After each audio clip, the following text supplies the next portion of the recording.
El Perú no solo es historia y tradición, también es un territorio donde lo inexplicable camina entre nosotros. En las calles antiguas, en las alturas heladas, en el desierto silencioso, guarda secretos que no han podido ser descifrados ni por científicos, ni por escépticos, ni por quienes han estado frente a ellos. Esta noche no vamos a hablar de leyendas inventadas, sino de hechos que están registrados, con fechas, testigos y a veces con pruebas inquietantes. Prepárate para conocer 7 misterios paranormales del Perú que nadie puede explicar.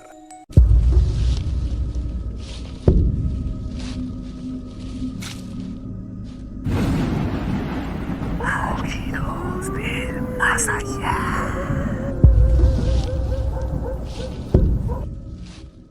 La Casa Matusita, el edificio imposible de domar. En pleno corazón de Lima, exactamente en la avenida Garcilaso de la Vega, frente al imponente Palacio de Justicia, se levanta una edificación que todos los limeños conocen, pero pocos se atreven a mirar demasiado tiempo: la Casa Matusita. Su fachada amarillenta, con ventanas tapiadas y un silencio que parece absorber el ruido de la avenida, oculta una historia que se remonta a la época colonial. Según antiguos registros, allí vivió doña Josefa Matusita, una mujer de ascendencia persa cuya fortuna provenía del comercio. La leyenda cuenta que, buscando reconciliarse con unos vecinos con los que mantenía una larga enemistad, organizó un suntuoso banquete. Sin embargo, por razones que nadie comprendió del todo, la comida fue mezclada con un veneno lento pero letal. Aquella noche, las risas se transformaron en gritos desgarradores. Los invitados, presa del dolor y la desesperación, golpeaban paredes, volteaban las mesas y algunos intentaron lanzarse por las ventanas antes de morir.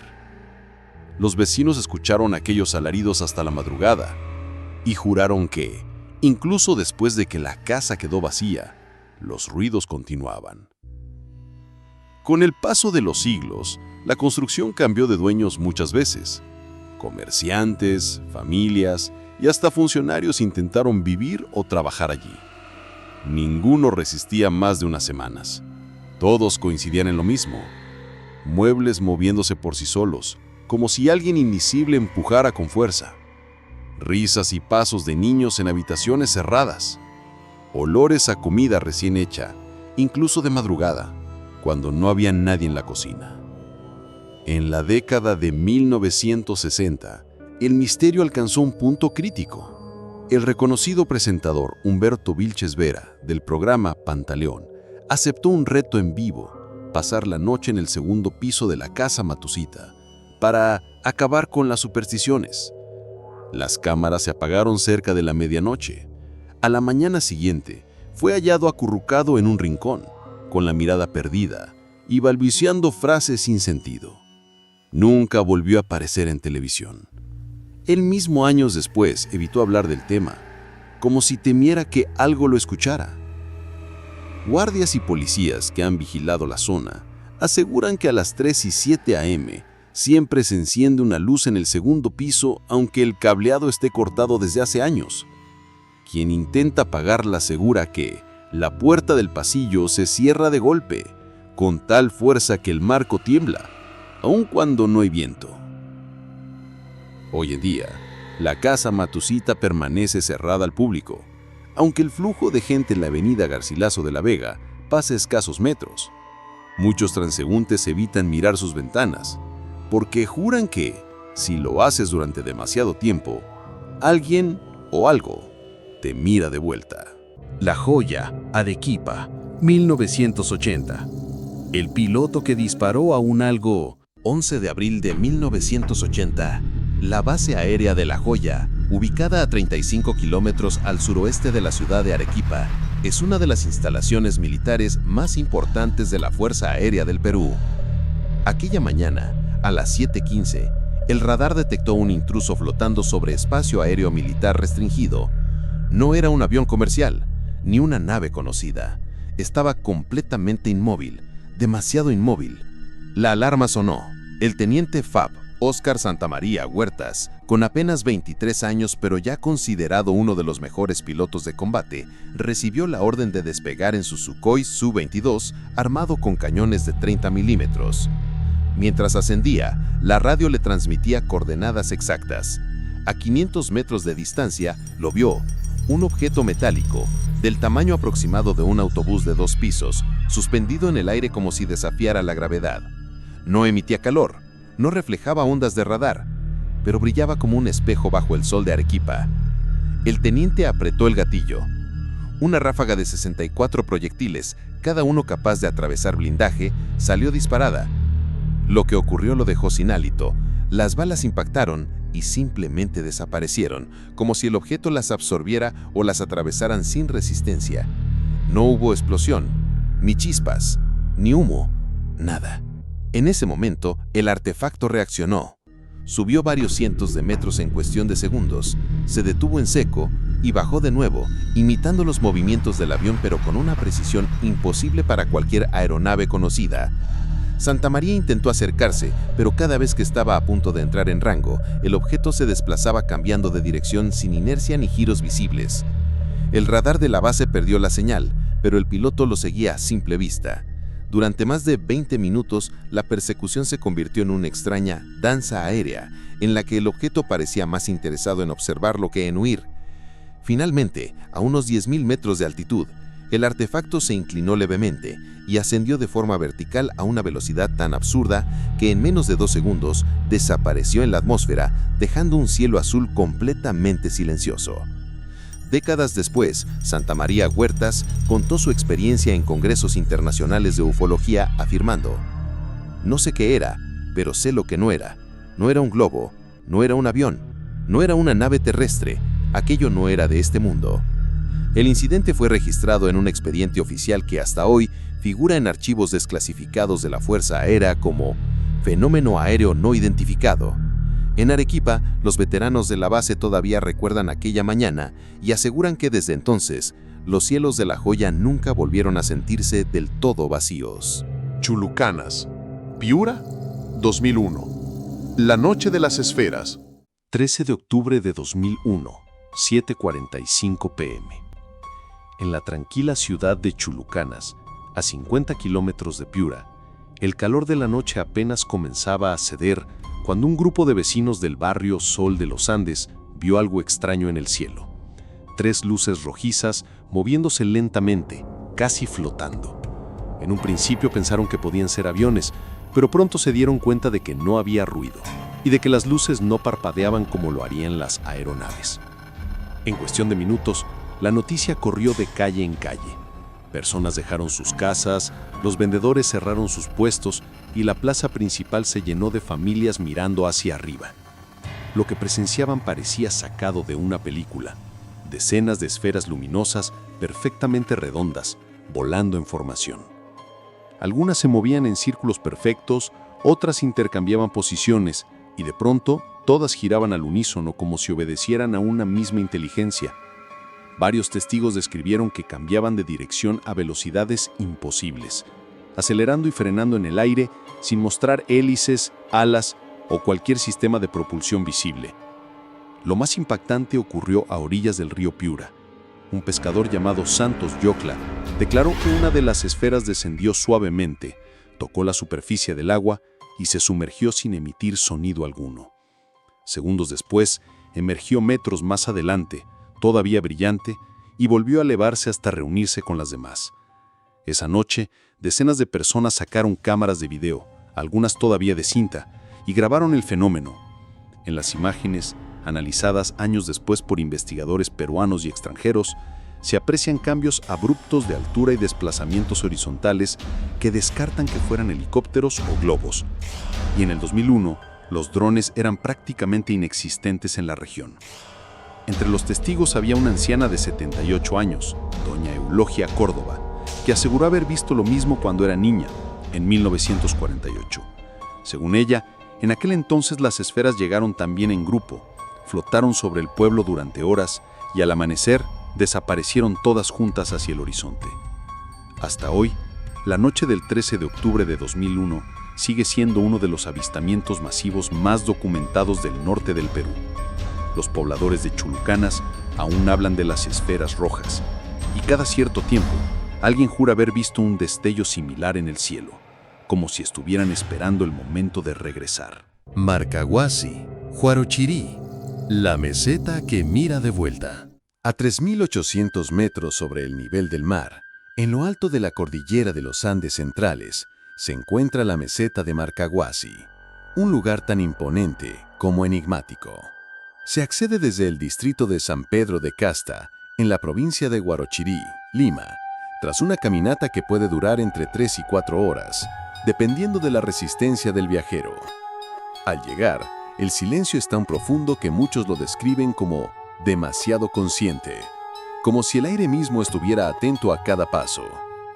El viento silba entre las rocas y a veces parece modular sonidos que no son del todo naturales.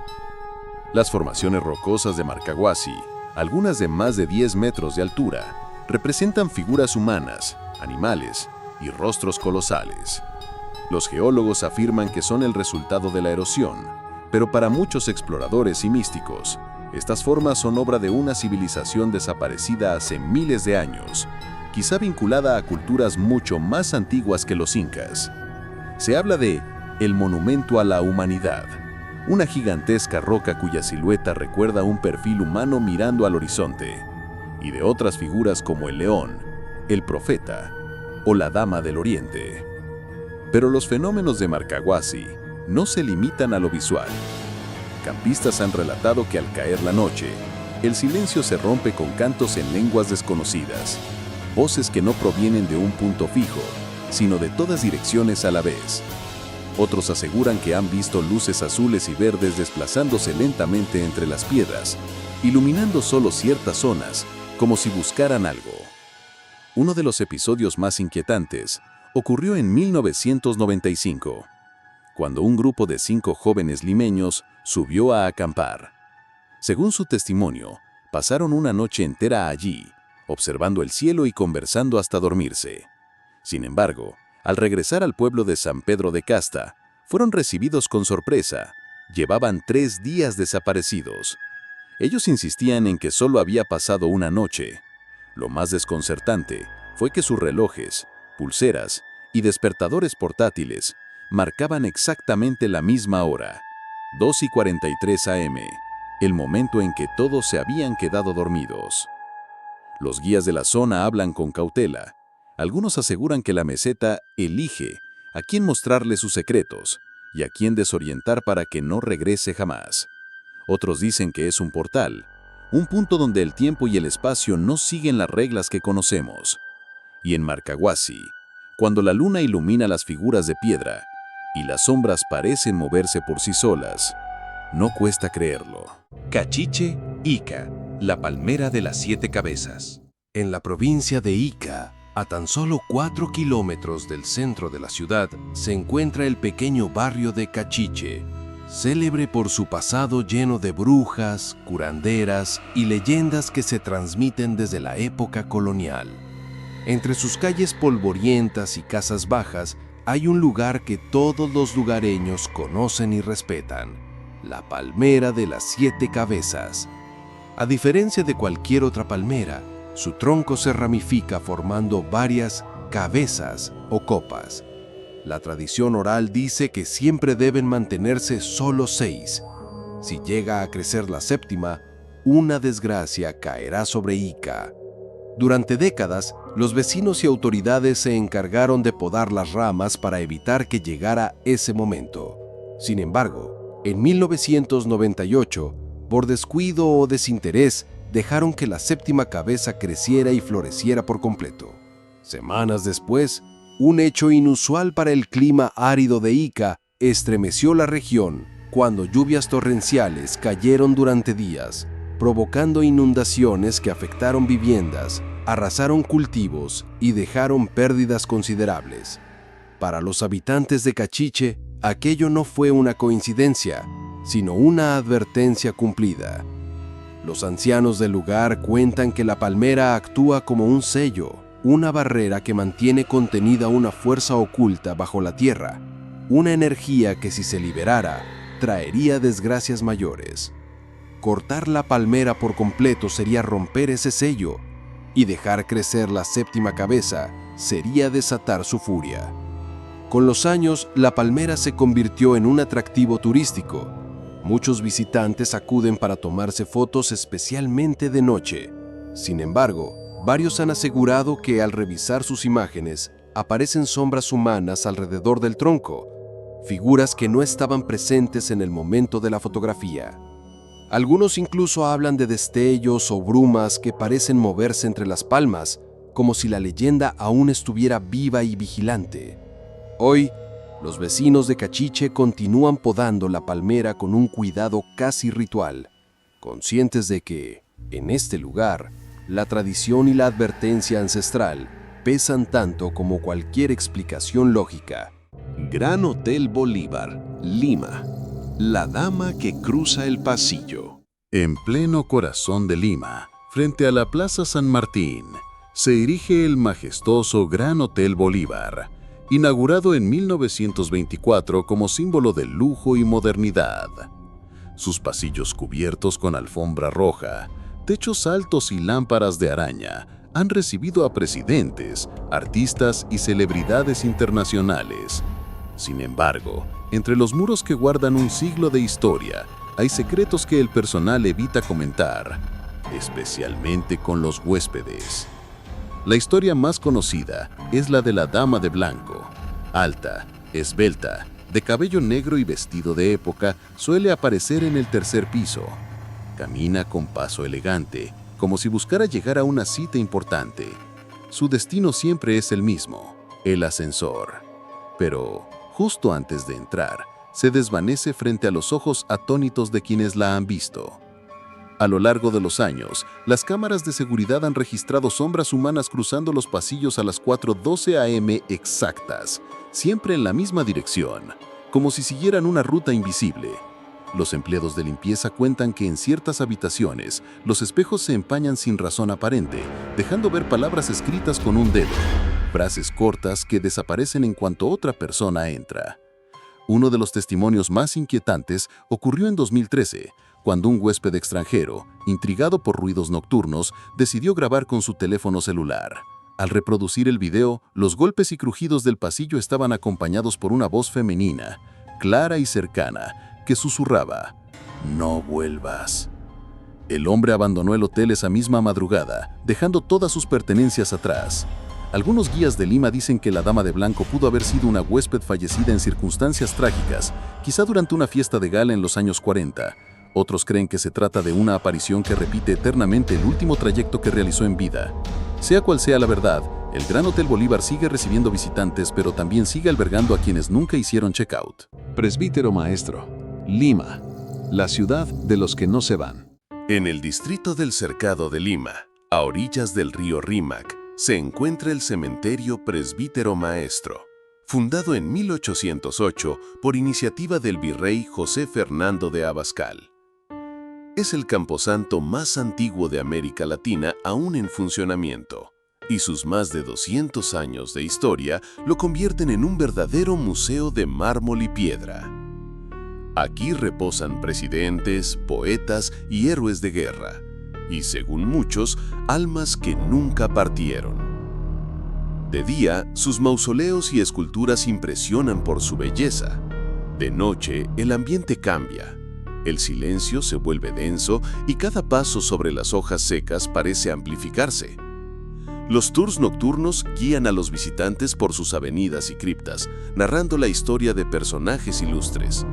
Sin embargo, entre relatos oficiales, los guías guardan otros, más inquietantes. Uno de los más repetidos es el del anciano de traje gris. Suele aparecer sentado en una banca, cerca de la sección antigua. Observa a los visitantes con serenidad, incluso asiente cuando alguien lo saluda. Pero cuando alguien se acerca a hablarle, el banco está vacío. En 2011, un visitante capturó una de las imágenes más desconcertantes del lugar.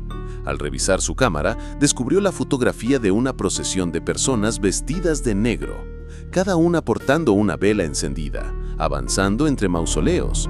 Lo extraño es que, según el guía de esa noche, no había absolutamente nadie más en ese sector.